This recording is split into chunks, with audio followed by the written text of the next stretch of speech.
I'm Instructor Hickman, and this week at Modern Warriors School, we're kicking off a new follow-along training series to make you the shooter you were born to be. Mark Twain once said, "The two greatest days in a man's life are the day he's born and the day he finds out why." Well, I was born to be a warrior. What about you?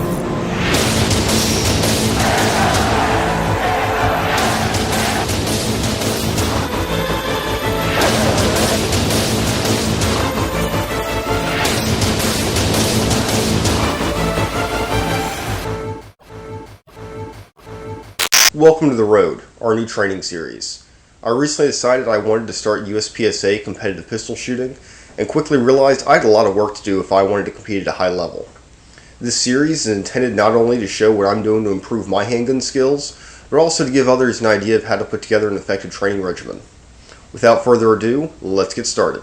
When putting together a training regimen, I've put together a 5-step plan for success. Establish a SMART goal, train regularly, incorporate dry fire into your training plan, film and log your training, and finally, record a baseline and conduct regular evaluations to track your progress. Now let's dive into each step. SMART goals are those that are specific, measurable, achievable, relevant, and time-sensitive.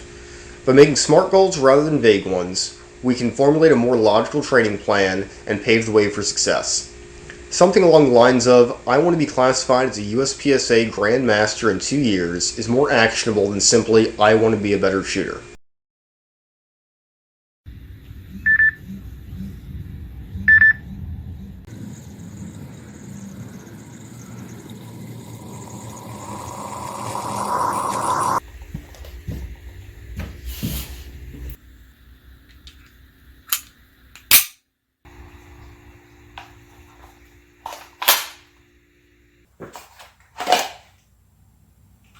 Now that you've made a SMART goal, the next step is to take your training seriously and make it a habit.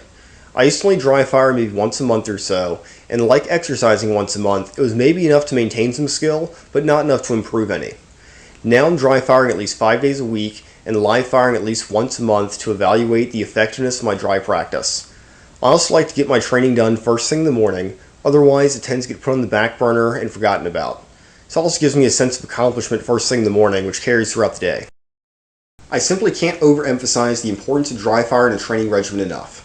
With an unloaded gun through thousands of repetitions, you can increase the efficiency of your manipulations without wasting any ammunition. Things like drawing from the holster or performing reloads are perfect for dry fire, as they don't require any ammunition to begin with. And when it comes to really honing the fundamentals of marksmanship, there's still a lot that can be worked on, like establishing a natural point of aim or a clean trigger press. There's also several dry fire aids on the market, from laser bullets and magazine inserts to recoil simulating devices like the Coolfire Trainer that take your training to the next level. We'll explore these more in a later video. The only way to know if you're improving and what drills help the most is by keeping training logs. My logs look something like this. I start with the date, firearm I'm using, whether the training session is live or dry, and the focus of the training. Then I record the drills performed along with the hit percentage and any relevant notes for each drill. Lastly, I record any relevant reading or general notes about the training session.